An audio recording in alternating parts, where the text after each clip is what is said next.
Welcome to the broadcast. Tonight, a conversation with David Bowie about a multifaceted career in music, in art, in film, and now in publishing. I never seem to go dry when it comes to writing music, but I don't feel like a musician. Because you don't feel that you have that talent? Because probably I don't really take myself seriously enough as a musician at all. I'm far too interested, probably too interested for my own good, but I'm far more interested in the blending of different things. And a conversation about modern art with David Bowie and his partners in the publishing venture 21. You can say on the one hand, well, it's for money. On the other hand, you can say it's about, well, life is mysterious. Who's going to tell us about that mystery? And who's going to, and maybe Schnabel and Koons and Damien Hirst in their own ways. That's their endeavour, as much as it is about getting publicity and making money. Is the emphasis, though, of this conversation possibly wrong? Because it's all about who's going to be there at the end of the game, and it's like this kind of Olympics thing. Is it not really, shouldn't it revolve around, is it useful? Is all the stuff that they do, is it useful? Yeah. You know, can we do anything with it? Well, what's art for now? What is art for in 1998? I mean, we knew what it was about in the Renaissance, we knew what it was about in the 50s, we knew about it in the 60s. I mean, what actually is art for today? David Bowie and the world of modern art when we continue. Charlie Rose is made possible by USA Networks as part of our continuing commitment to innovative television. Through USA Network and the Sci-Fi Channel, we provide original entertainment to America and the world.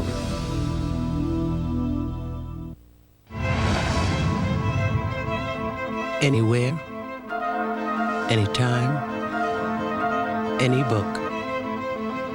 BarnesandNoble.com, where the world shops for books. Cisco Systems, the company that brought the internet to business, is pleased to help bring The Charlie Rose Show to PBS. Cisco Systems, empowering the internet generation. Charlie Rose is also made possible by these funders. And by Bloomberg, a provider of multimedia news and information services worldwide. Closed captioning funded by the U.S. Department of Education.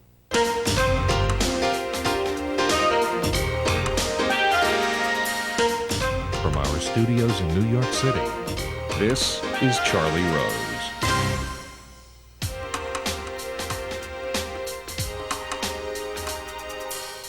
For more than 30 years, David Bowie has been challenging the limits of artistic expression. He first made his mark in the 1970s with the flamboyant, surreal stage persona, Ziggy Stardust. In the 80s, he ascended to superstardom with enormously successful commercial albums, particularly 1983's Let's Dance. He's known as an innovator, a creative artist blending the worlds of music and film and art. Last year, he ventured into publishing with the launch of 21, an independent art publishing house. I am pleased to have him here to talk about a life in music, in film, and now in publishing and art. Welcome. It's great to see you. Good evening, Charlie. Well, it's nice to have you back. Follow that. Can we do this without Julian? I suspect we can, can't we? We're never doing it without Julian. Julian will always be there in spirit. All right. Let me go all the way back because I want to move sort of where you have come to, being what you're doing today. South London, yes? Yeah. Yes. Yeah. Well, just tell me about where you wanted to be and what it was that influenced you and what it was that got you started. When I was at school, I was in an art stream, and I guess everything was geared for me to be an artist, a visual artist, and a painter, and/or a commercial artist. And I think for about the first 6 months when I left school, I was a commercial artist, making money that way. But I was playing saxophone in the evenings. Right. With rhythm and blues bands. And I found that I didn't like doing designer work for sort of raincoats and slimming biscuits. Yes. A now defunct slimming biscuit, actually, that we worked on called AIDS. Called what? It was called AIDS. Yeah. That was the slimming biscuit that we were working on. That is no more, of course. And I found that I was earning as much money playing the saxophone in the evening, and it was giving me a lot more pleasure because I was my own master of that. And so I gave up the commercial art and stayed with the saxophone. It went from one group to another. One thing led to another, yeah. Well, rather over a period of time there in the 60s, but Presley influenced you? Little Richard influenced Little Richard, you? very much so. Presley, because I think he was just such an indomitable spirit of music in his early days, and it was reckless, and it was really quite a rebellion that he cast upon America and the whole of Western society, really, single-handedly. The white West, anyway. Yeah. Little Richard and Fats Domino, of course, the early rockers, and then into things like John Lee Hooker, and also by the 60s, I fell in love with a band called the Velvet Underground, and Right. I think they sort of sorted me out the kind of music that I wanted to write. Not really like them, but I took the tip from them. Yeah. Anyway. You were going from one band to another. I mean, I've never Yeah. seen such a list of bands that you were associated with. Yeah, a weaker band, yeah. A weaker band. Yeah. Yeah. All going to do what? I mean, just to be a musician and to... Yeah, I couldn't make, I mean, I wasn't very resolute about the idea of being a singer. I played saxophone. I wanted to do that, but a singer was beaten up one night, and so I took over the vocals, and it went down okay, and so I stayed on as singer, and then I got disenchanted with the songs that we were doing. I wanted us to write our own, and they didn't want to write songs, so I got thrown out the band, and then, you know, it was all those kinds of changes. When was it's the fairly first... sort of, it was really, that's a pretty stereotypical beginnings for any person out of England, I think. How did But this... the interesting thing is the percentage of people in rock music that in fact have some kind of art background compared to American bands. A lot of American bands often come from a different kind of background. It's very often a blue-collar kind of background. Right. And they're probably brought up in more industrial towns, and they're... Like Springsteen in New Jersey. It's a typical example. I think in Britain there was really a penchant for anybody studying... Oh, you went to art school to learn how to play the guitar better, it seems to me. And so many of us ended up in rock bands. And I think that gave English rock its kind of character. It gave it the strange quirkiness that it has.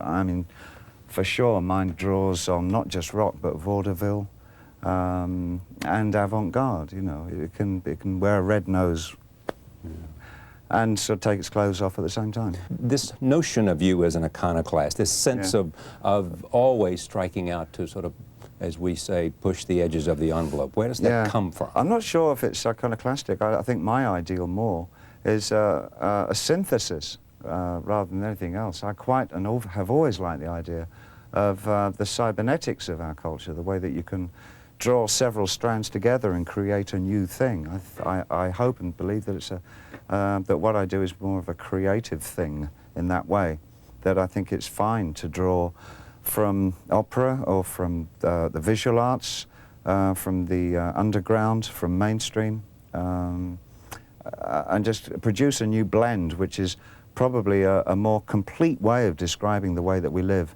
and creating a sense of the cultural spin by amalgamating all these different threads.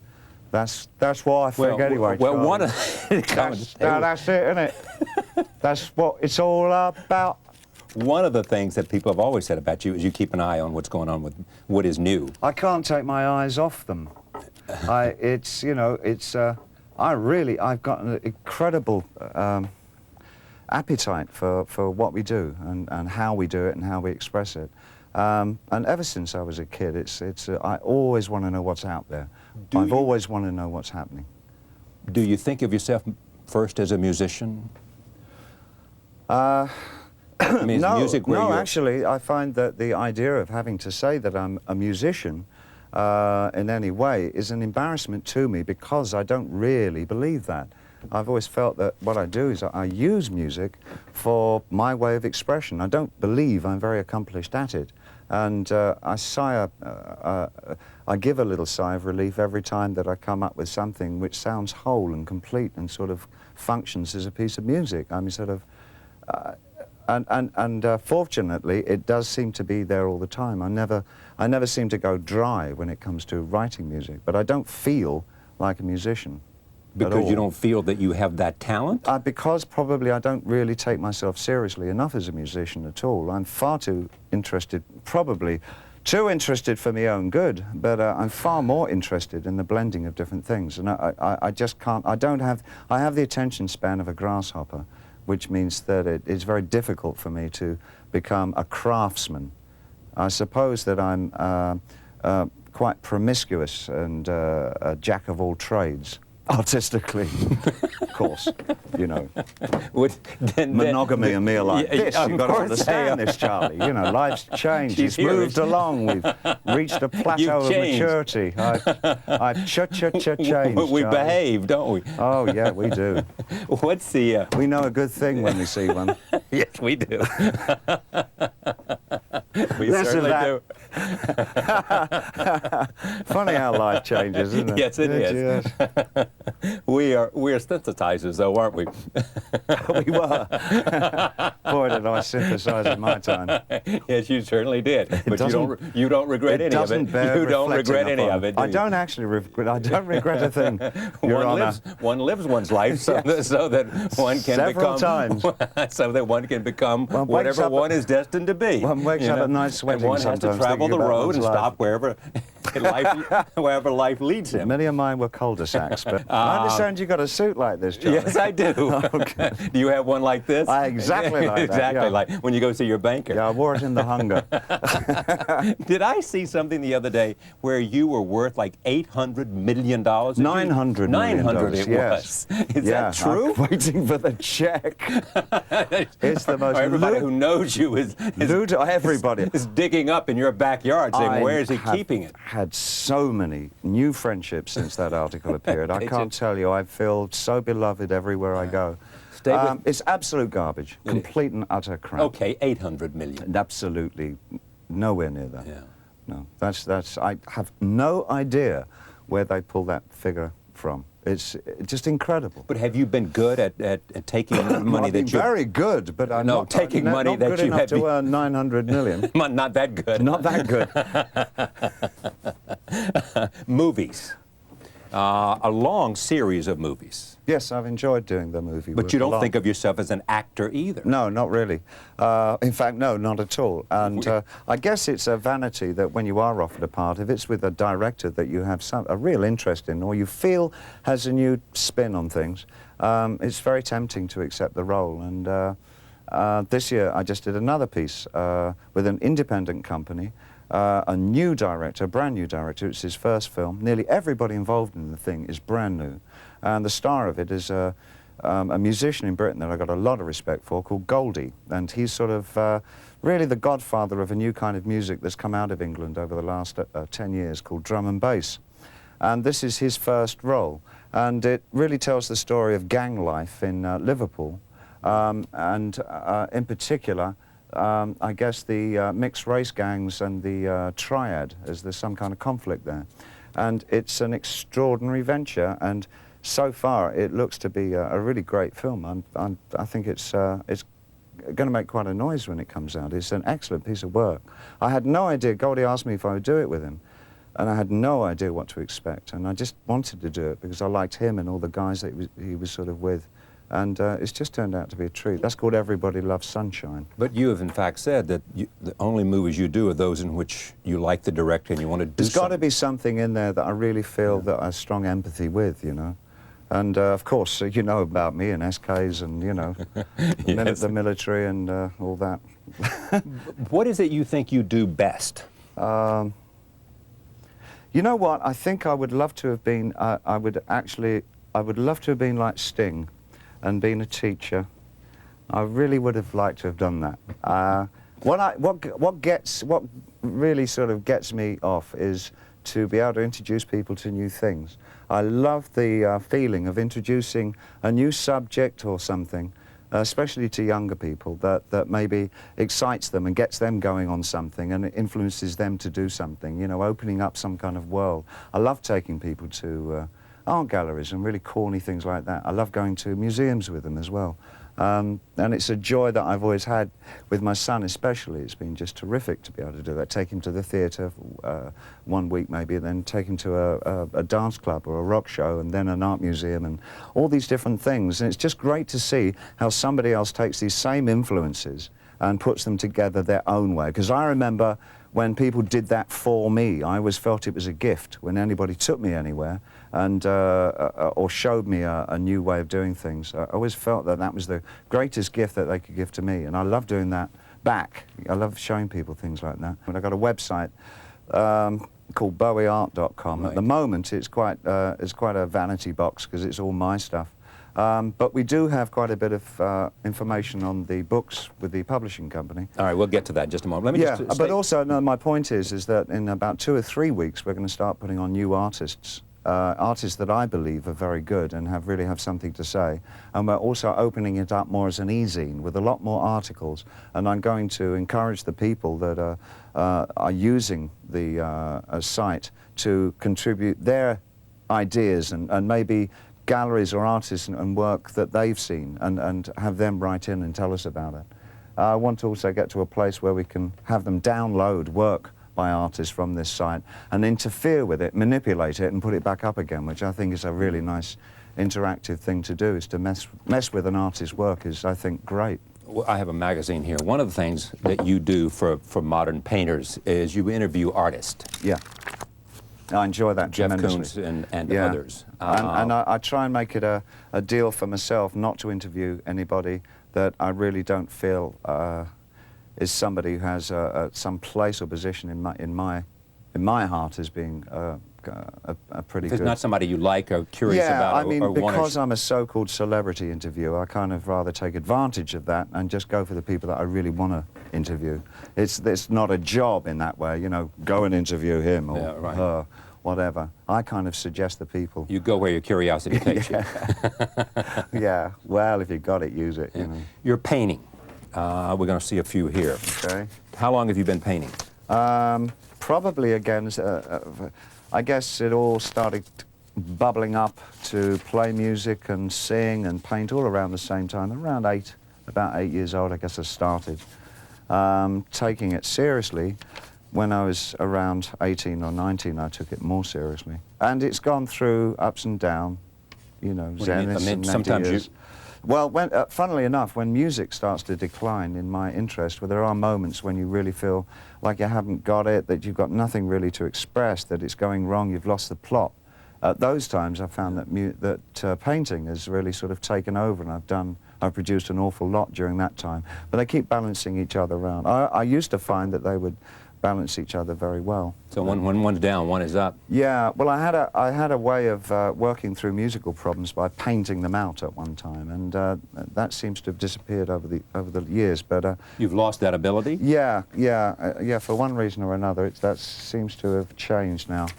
All right, let's take a look at some of them, and then we'll come back. These are the kinds of images that have been downloaded. These have been, in fact, downloaded by our group here from your website, www.bowieart.com. Okay, let's take a look at the first thing. What's that? Could this be Iggy Pop, huh? It certainly could be Iggy Pop. That's Iggy Pop in 1976, as I saw him, when we were living in Berlin. We just moved. We both had fairly severe drug problems. And so, to rectify that, we moved to Berlin, the heroin capital of the world, which I guess in retrospect doesn't sound like a terribly sensible No, it doesn't sound very smart to me. And that's a picture of Jim turning blue in his apartment in Berlin. That's a portrait of me turning into the Lion King. This is 1995, yes, though. Yeah. I was quite prescient with this because I knew that was going to be a musical. Now, who influences you in your painting? A lot of people influence me yes, I know. into not painting. But we want to spare them the credit, don't we? You know what? I have no loyalty to style whatsoever. I mean, one day I can be a complete minimalist and just paint a stick of wood white, and the next day I want to be quite florid and painterly and do something like the Iggy Pop painting. But tell me the satisfaction of completing a painting where you're on, that you like a lot. For me, the satisfaction of that. For me, to be quite frank, it's finishing it so I can get on to something else. I mean, it's just getting weird. through it? It's getting through it. It's the process. There's something in it that it just turns me to jelly. My heart and my mind just become... I can't explain it. It's a very strange feeling. It's not particularly pleasant either. I can't really say that I enjoy... I can't really say that I enjoy music or painting in quite that... I mean, it's not like sex or something which you can kind of really enjoy. There's I knew you'd get back to really... sex. It's important. But there's something there's something volatile, emotive, and something that makes me really quite angry about going through the process of both making music and doing visual arts. And, But visuals arts but are you know, I guess that's my problem. No, but let's deal with your problem. But if you deal with my problem, I might not be able to do these things again, you see. I'm wary of analysis. Yes, sir, but let me point out to you, Yeah. knowing your history and knowing your family Yes. and knowing your background, you have always, always resisted any suggestion. I want you to look over this way when I'm talking to you. I'm getting deeply into those Yes, eyes. I know you are.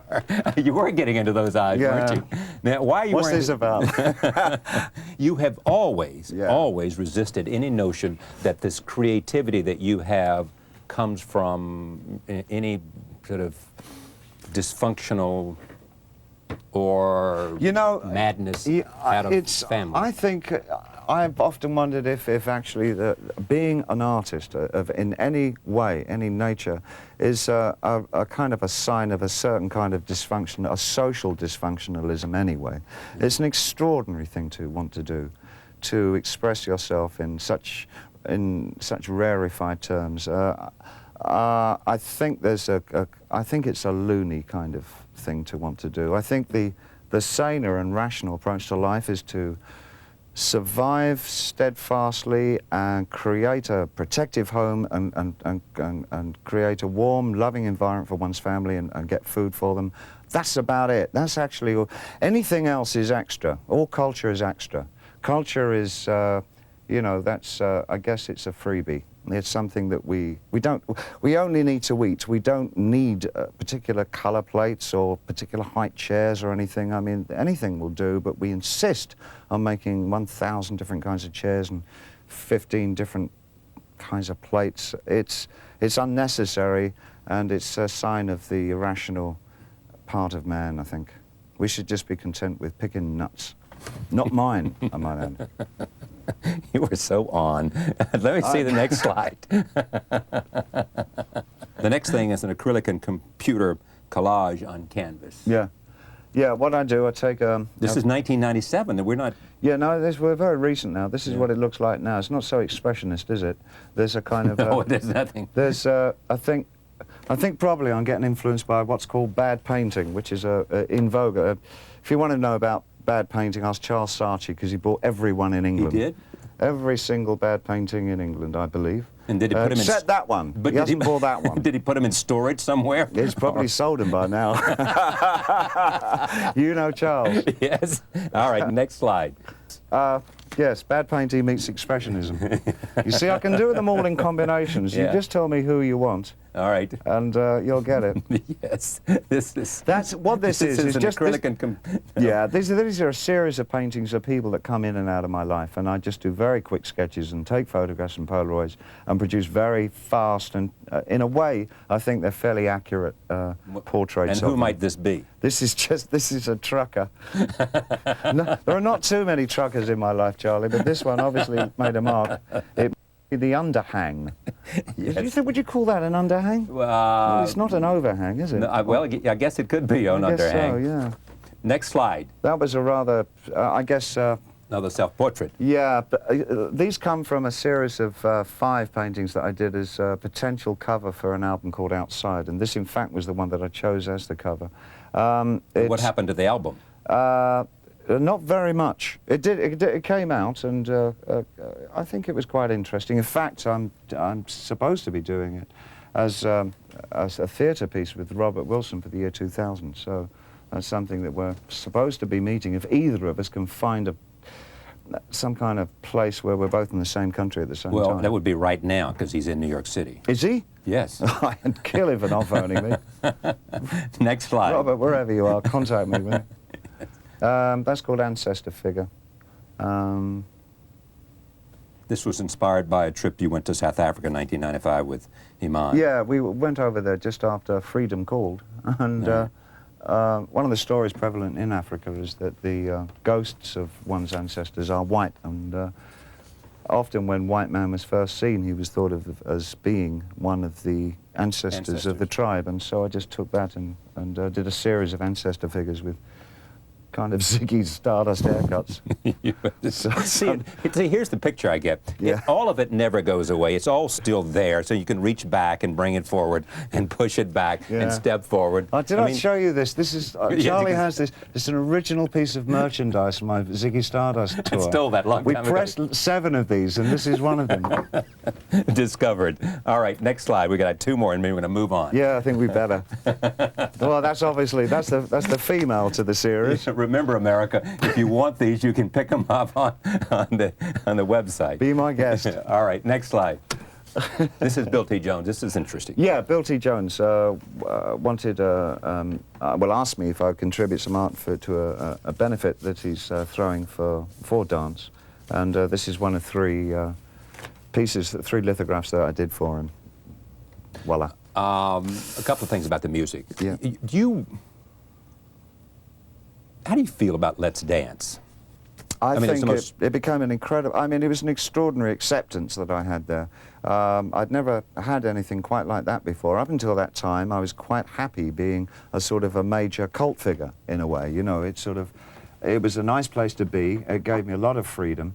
I knew that I could depend on an audience that would virtually follow my whims, you know, and I could sort of do what I wanted. But the Let's Dance thing almost became a hindrance and obstacle. In fact, it did become a hindrance and obstacle to me, because I suddenly, my poles changed. But my focus was on, well, what are the audience's expectations of me now? And I started maybe writing for an audience, which I've never ever done before.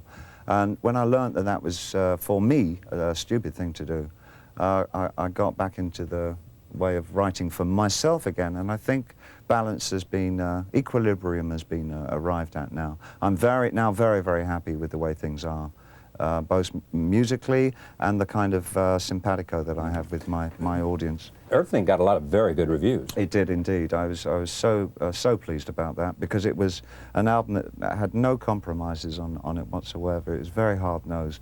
I was just so pleased the way it was accepted. It was great. It was lovely. That's very nice when that happens. When did you celebrate your 50th birthday? Yeah. When? 51 now, Charlie. You're 51 now. Yeah, but you're not unhappy about that. No, I mean, you seem to have arrived at some acceptance. It might not have been as hard as 40 was for you. No, but 40 was pretty difficult. Because you didn't want to let go of the idea that you were still 20. Everything was wrong. No, it's not. It was more about the fact that it was also my nadir as a musician. I was writing crap, and it just, nothing was going right artistically for me. I thought, you know, I'd just tried. I was trying to write for audiences. It was right in the middle of that period, 1987. And it was just astonishingly awful time for me.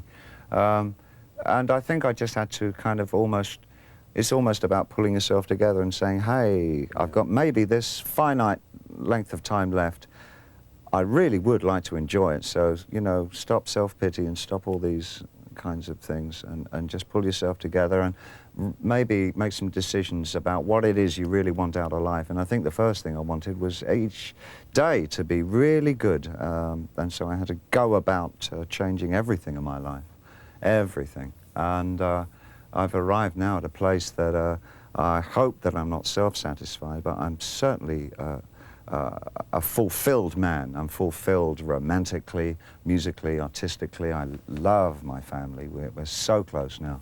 I have a terrific relationship with my son. I can't tell you how great.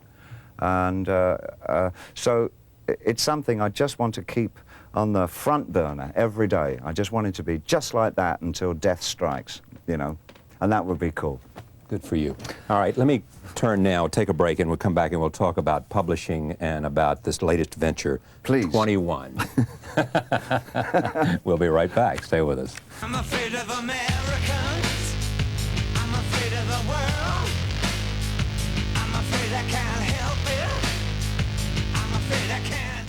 As I noted in the earlier segment, David Bowie is involved in a publishing venture. It is called 21. It's an independent art publishing house launched last year in the UK. David Bowie founded it with 3 friends. It aims to reach a wide audience by producing accessible books on the visual arts. Its first title, Blimey, is an irreverent account of the London contemporary art scene. Joining me now with David Bowie to continue talking about art, one of its first authors, Matthew Collings. and 3 of its 4 partners. Karen Wright is editor of the art journal Modern Painters. London gallery owner Bernard Jacobson is here. And of course, David Bowie continues with me. You introduced these people and tell me about this. I mean, how did all this come together? Who wants to do it? Whoa. Oh, Lord. You want to do it, Karen? I think Who should do it? Okay, have a go at it. Okay. Karen I've known for 25 years. Sorry, Karen, that's true. Yeah. And she had a gallery. She came from America, opened a gallery in Cambridge. And I thought she was miscast, and I thought she should be in publishing. So eventually, she got involved in Modern Painters with, sadly, the person we launched it for, Peter Fuller, who was tragically killed. Right. David came in much later, about 5 years ago. I mean, just sort of, I love his company, I love his mind, I love the fact we're on the same wavelength, basically.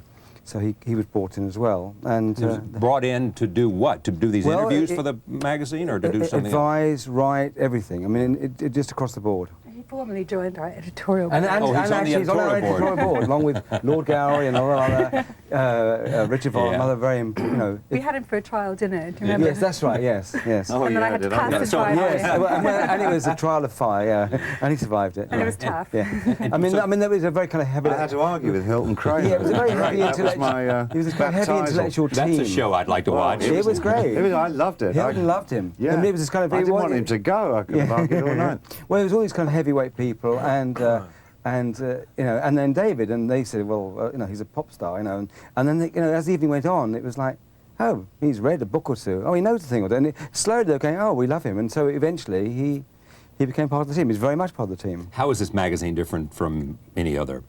Well, basically, we want to get, if I may say, we're basically trying to get away from what I call art speak. It's basically meant to be just good reading, intelligent reading, so that it's not meant for just like the 200 people who care about art in the world, but actually thousands of people who care about art.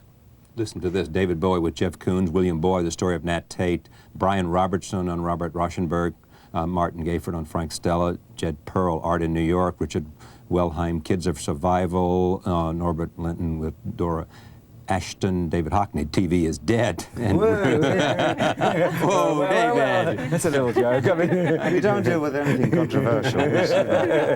And Rick Moody, Art After Art. So this is Rick Moody. That's a terrific little article. Rick Art After Art. Rick came through. I mean, he's a wonderful writer, and I was so happy that he came through with such a nice article. One of the other big things we wanted to do from the very, very beginning was to try and get real writers involved, you know, novelists, playwrights, and there's been a very heavy emphasis on that. People like Julian Barnes, Jay McInerney's writing on the next issue. What's he writing on? Karen? You say it. I think it's okay to say Fonseca. Fonseca. An artist called Fonseca. You're having He's very this intrigued by. pronunciation on the way down. And it's somebody I wasn't very familiar with. He's about to have a show here in New York next month. Oh, I know who he is. Yeah. Yeah, I know. Yeah. So he's writing a piece about him. Yeah, yeah. So it's very much a kind of a mix of people who are kind of, you know, interested in the arts. I think another thing we're trying to do is that, as you notice, there are a lot of writers who are not primarily known for being involved in the visual arts. I think the idea is that an opinion is a very valuable thing, and if it's well put and there's some kind of brain power behind it, that whatever that opinion is on, it's worth having. And I feel that, personally, that it doesn't necessarily have to just fall into the laps of the art world to write about art, you know. Well, no, don't. I think that's a pretty good idea. I mean, basically, that's the essence of what you're saying, is that we don't just want to leave art to those who traditionally inhabit the art world. Yes. Yeah, most art magazines it'll are die kind on of us. house, kind of trade journals. Yeah. You know, like, Yes. trade journals about cars or houses or Hoovers or something. Most art magazines are so narrow in the way that they talk about art that it can really only be read by ultra-professionals. So if I within put the Art in world. America next to your magazine, you would know the difference. Yes, absolutely. There's much more of a range of voices in this Here. sort of range of tone And of voices. much more yeah. voices, I don't want to say, much more voices outside of the traditional art world. Yes? Outside the traditional art criticism world. Criticism, right, Yeah. that's right. But Yeah. also there are a lot of heavyweight art academics writing for it as well. Okay. I mean, so it's a mix. It's meant to tempt and you I must say, every issue, and then Matt Collins teach is the you. first. Matt Collins' diary is the first piece read by whoever it is. Now, how good is Bowie as an interviewer? He's excellent. He is. He's brilliant. He's brilliant. He's getting better. He's getting better. I touched the parts that the... you raise the questions they don't want to talk about. Yeah, he does. I do yeah. come Yes, back Coons to interview that. is the best one with Coons has ever been, I think. Why? Fantastic insight into Coons' character, great affection for him, very great sympathy for him, but not sort of letting him get away with anything where he might say something you can't understand what he's saying, he keeps probing and picking. I'm quite fan-like in that way, and I've learned a lot from my fans, because I find that the ones who really are into my work really pull me apart, you know, they really have a go at me, and they're not kind of fawning at all, and I felt that, well, that's kind of how I feel. I really want to know about my favourite artists and what makes them... What makes you tick, Jeff?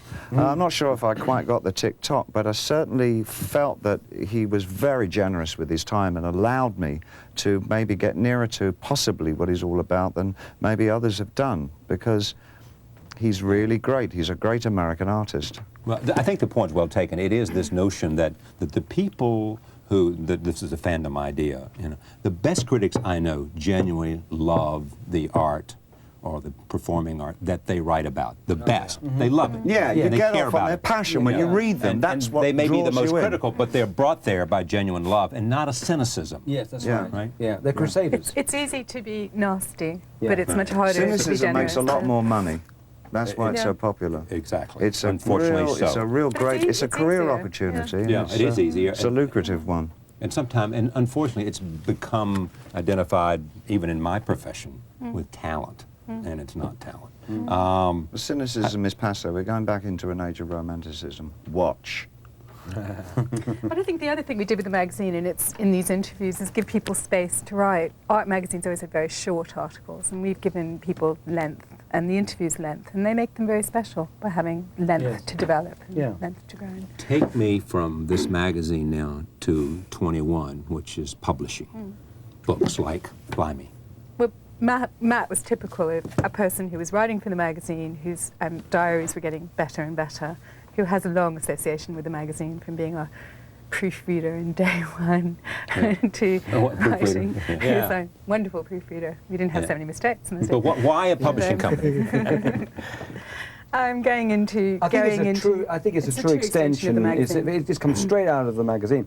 You know, let's have books. I mean, the magazine's great when it comes out 4 times a year. Let's have books on the same subject. There's so many books that haven't been published. That It's should an be art published. publishing company, isn't it? Not just a publishing company. Yeah, it's just on art. The same aims for the magazine are the aims for the publishing company. But I it think, extends in fact, we gave fuller rein to the idea that we can widen the spectrum. I think that's what we felt that we could do with a book publishing company, that we may find that there were going to be certain parameters with the magazine that we possibly in the future wouldn't actually be able to do much about. But I think that the few of us got together and thought, well, let's have a book publishing company of our dreams that really, it starts from day one with nothing, and we can just go and build it, and it'll almost build itself with our own quite diverse interests. We're not all in agreement about everything, which the amount of friction that causes is just the right amount of friction that makes a publishing company something of interest and is vibrant and has a resonance. You know. But is there an operative idea that there's money to be made in art books? No. I think it's possible, but you know, maybe I'm an optimist. Tell me about this. Blimey. This is a look at the London art scene. Yeah. Pronounced as Dick Van Dyke would pronounce it. Yeah, blimey. Blimey. It's a look at the current London art scene, but allowing the story to go back a bit to the 1950s and the time of Francis Bacon. Yeah. So the title is actually Blimey, from Bohemia to Britpop. That's right, it is. The London art world from Francis Bacon to Damien Hirst. So reading it, you get a very vivid picture of a living art world, the sights and smells It's of a jump from Francis real Bacon people. to Damien Hirst. Yeah, it's a jump, but Yeah, but actually they overlapped in time. And Francis Bacon saw some work by Damien Hirst, thought it was quite good. Is that right? It's not such a leap. So it's a leap in type from you know, painting to objects where you can hardly describe what they are. But maybe in attitude and mood, they're maybe quite close. You meet Lucian Freud about halfway through? Yeah, you meet Lucian Freud. You go around through me, you're walking through the streets of London and you meet these artists and you hear about them. And it's a sort of mixture of my own autobiography and meeting people and chatting to them and having encounters with them. And then through that, thinking about the big ideas of art and the big moments of art as they've occurred in London over the last 40 or 50 years or something. So it's neither wholly anecdotal and chatty, nor wholly theoretical or academic. It's kind of a mixture of those things. Is there, when we originally began to plan this program, I was going to come out and do a conversation with you, then we're going to bring you two on, hoping we get some kind of something going on here. Is there some basic disagreement you have about art or anything? I'm sure there's disagreements about the value of certain artists' work. I'm very tolerant of people's artists' work of certain artists' work in there, which there isn't. I know that. You see, now he's not agreeing.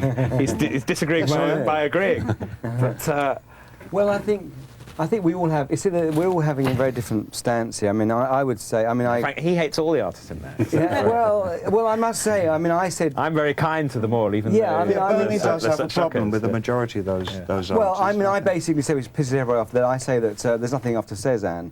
You know, it's all showbiz after that. I mean, I just do it to annoy people. He but says basically, things like that, and you wonder why he's involved in the same companies. But there's a kind of truth in it. You know, you kind of think, okay, well, you know, Picasso certainly is good, and Matisse is great, and then you kind of think, well, yeah, then there's Pollock, and he's really amazing. And so it does go George. on. Yeah. Okay, Pollock's great. So, you know, it's sort of quite hard. And then David is pretty good in convincing, you know, me, you know, that I should look at these people, and he does it with a great sort of charm and with conviction. And I do find myself looking at something I dream of looking at. But is this a game or not? I mean, no, you actually, I think we're dead serious about art and us. No. About the fact that you find nothing redeeming. Well, I can't say I don't find anything. I guess I'm old-fashioned, and I do believe in heroes. I do believe in greatness. I believe in these things, which I don't think in this kind of television age that it's quite the same. The rules are different now. I think they are different. So there is no Cézanne, there's no Matisse, there's no Picasso, There's no Pollock. I don't think so. Well, today. I mean, maybe Frank Stella. You know, possibly. I mean, again, I'm biased, but I think he maybe Rauschenberg. But there are very few real greats. Well, how do you feel now that Frank Stella's painting, having other people do his paintings for him? Is that okay? Yeah, absolutely. Absolutely. You wouldn't have said that if it wasn't Frank Stella. If I came to you and said, "Do you like this painting?" Jeff Koons having his painting. Yeah, I don't mind him having some paintings. But you only don't mind because you found out that Frank Stella's doing the same thing. No, Frank Stella had people painting his pictures in the 60s. Oh, yeah. Which is fine. I mean, no, I think that's okay. I don't mind that. What do you think of Jeff Koons? I think he's absolutely charming. As an individual? Yeah. And what about his art? Well, it's definitely very, very What about the interesting. sculpture that's over at the Bilbao? I'm intrigued. I'm very confused. Good. Well, that puppy. Yeah, the puppy. Yeah, that's fabulous. Yeah. It's amazing. There's something amazing. It's definitely amazing. Cézanne would have been jealous of that. He would have been of the puppy. Yeah. You'd have been shocked that he couldn't do it. Really? The times are so different. I don't know. It's. But you basically are saying that modern art, for the most part, is full of showbiz. I think there's a lot of that, yeah. Which is maybe fine, by the way. I think that maybe it's okay. I think that show business is full of a lot of modern art. I think it's precisely the other way around. I think show business is becoming a shelter for the old avant-garde. What about... Well, Matt and I were discussing this a few minutes ago, and... you know, discussing what? About this business of where art ends and showbiz and in a way we sort of agree but have different conclusions. We agree because I think in a way Bernie's right in that actually a certain type of art has come to an end. We don't know when it ended, but a certain type of the art that really does connect to Cézanne or Van Gogh or even pre-modern art has ended. The type of art in Blimey and the type of art that Jeff Koons does is in a way a new kind of thing. It's still art, but it's not really. One has to admit a kind of break between old art, even old modern art. Contemporary art is kind of different. All right, let me just throw... That doesn't mean it's worse or bad, or that it's only showbiz, or that it's only plastic or shallow. I mean, if you see... That's about the type of world that we live in. The culture's changed. And it's coming from a different... It's coming from different visual All right, let me just throw 4 names out. All right? De Kooning. Yeah. Good. Great artist. Great artist. He's Yeah. a Great artist. He's a connection to I the thought- past. He's a okay. sort of bridge. He's a between bridge. the Yeah. old and the new. Jasper Johns. A very, very good artist. Very good. Andy Warhol. Excellent, excellent, very good artist. But certainly of the new type of art, definite break between him and Cézanne. And that was probably the first one, wasn't it? In a way. In a way, yeah. The next So- book that's a bit like Blimey starts with Warhol. It's about the New York art world, goes from Warhol to now. The one that Matt's what- working how- on now. the subtitle will be Warhol's what? a bridge. Is The it going to be interesting called what? thing of the three artists so far, I think they had their moments. I don't think that their output was had a What, continuity. I de Kooning, think- Johns and Warhol? Yes, Who I would you think add they had to it? their I think moments. Warhol. we've covered Really? Pollock and I'm sorry. Rauschenberg. I think the later work wasn't anywhere near, wasn't a patch on what he was doing initially. Who? In Warhol. The later work true. was not nearly as good. No. I think it applies to de Kooning, and Because I think he- it also applies to Johns. Yeah. I think you get an agreement on that, and don't certainly- you? I and think certainly everybody, I think Bacon. everybody would agree No, with that. Certainly I Bacon. think I de think most people Kooning agree. has one or two moments of different, where he does a very, in the 60s and 70s, he does this very sort of sloppy pink art that people are dismayed by because his early art was so rigorous and grim and hard and slashing. And so they think if it's floppy, it can't be good. But it was sort of kind of very good floppy, I think. It's true about, I think Warhol got more decorative and glitzy. And at first there was something rather harsh. But in fact, it's actually in Warhol's later life that people started to notice that early work had that really black, dark side to it.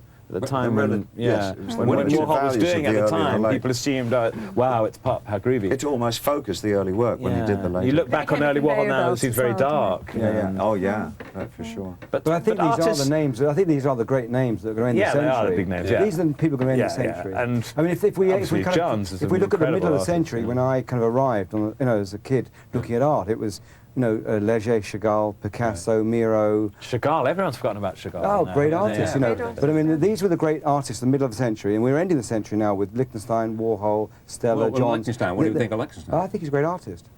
Yeah, I think he's a great artist. Oh, but I I don't. Here's what I don't in get. this television age, go on. Okay, but help me understand in terms of, there's Cézanne at the turn of the century. There Well, was Cézanne, yeah. Picasso, Matisse. Okay. Yes. Isn't, Okay, isn't it all so personal, though? Isn't it really all so no, personal? no, I don't think it if is. If by consensus an artist is great, if numerically enough people like that artist, that he Yeah. becomes But a I great think we- artist. I think- mean, Well, it's Lichtenstein not for me box- is it not sounds a like- great Dave, artist. that so sounds like therefore, box office. How can he be a great artist if I don't think he's a great artist? Yeah, I think he had a great gag for the first few years, and then he just did it and did it and did it, and then he died.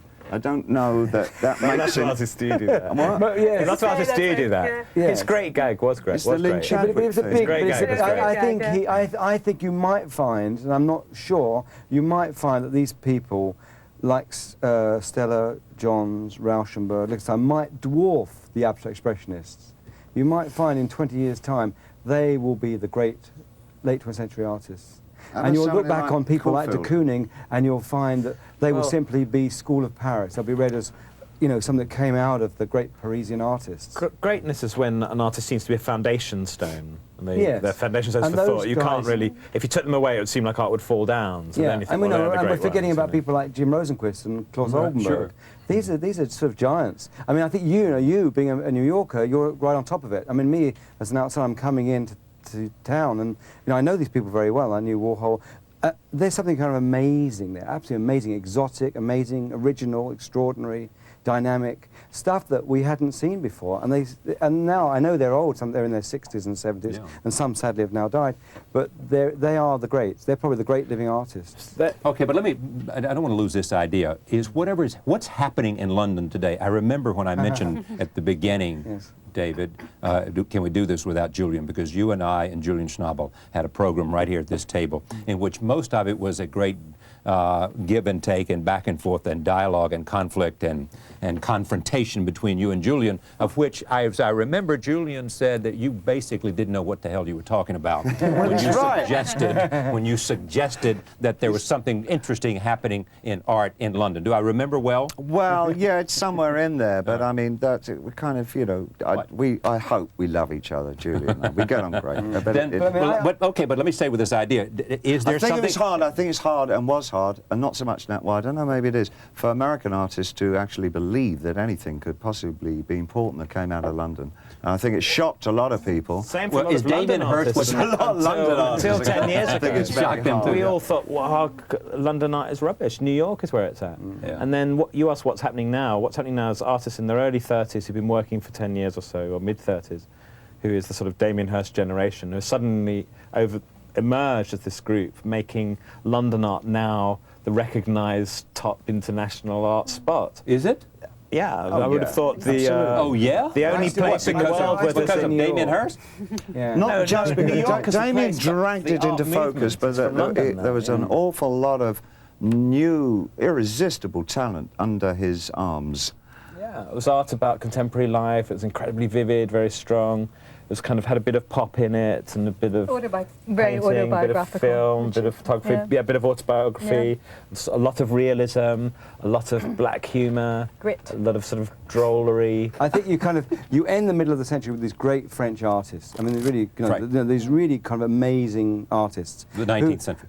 No, the middle of the Right, century. right. You know, as I say, Leger, Picasso, Right, yeah, Chagall, right, right. Matisse. French modernism. Yeah, I mean, Paris unbelievable. modernism. French modernism, Yeah. Right. absolutely incredible. And on the heels of them are people like de Kooning, etc. But they're lesser artists. Then you in my opinion, you're ending the century, as I say, with Oldenburg, Stella, Johns, Rauschenberg.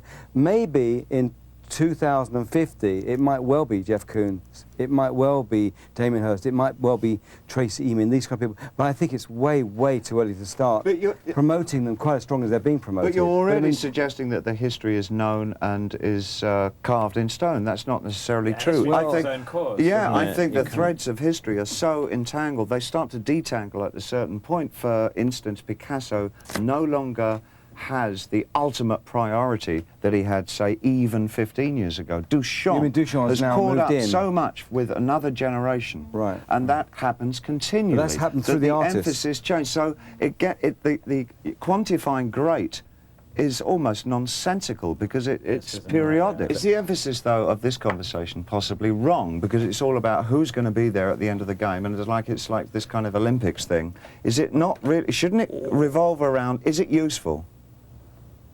Is all the stuff that they do, is it Stuff useful? useful, yeah. You know, can we do anything with it? Is it? Well, what's art for now? What is art for in 1998? I mean, we knew what it was about in the Renaissance. We knew what it was about in the 50s. We knew about it in the 60s. I mean, what actually is art for today? I mean, the corporations have now left it. They don't no longer buy it.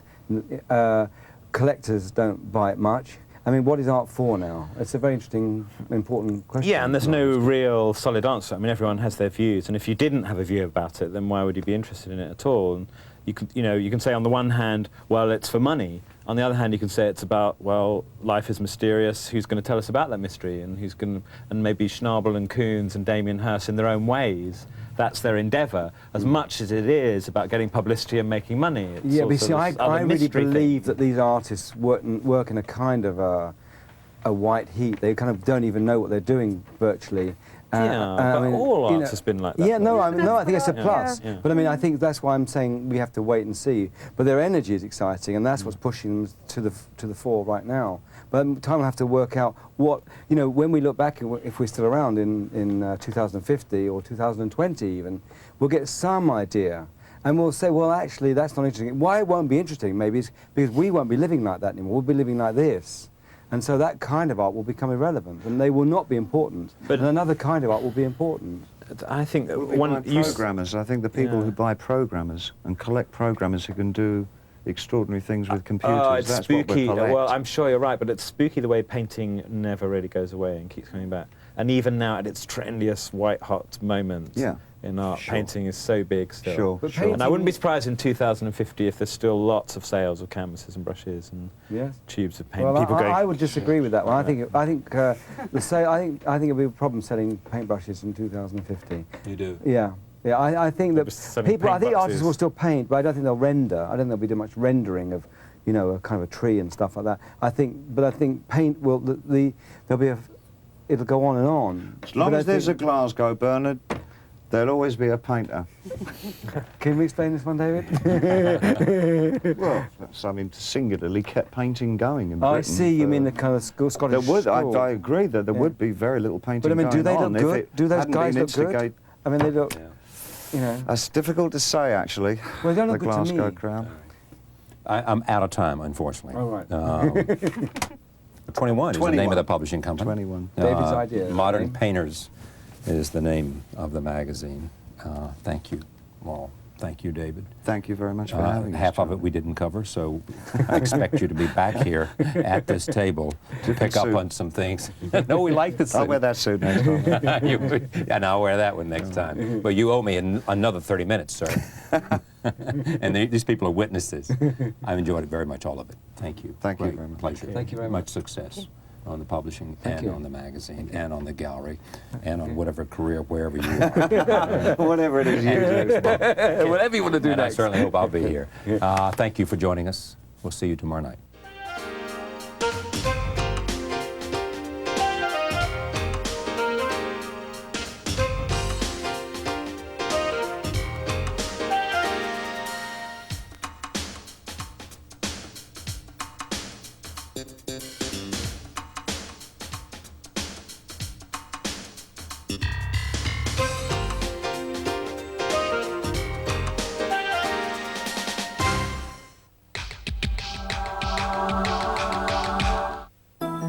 Charlie Rose is made possible by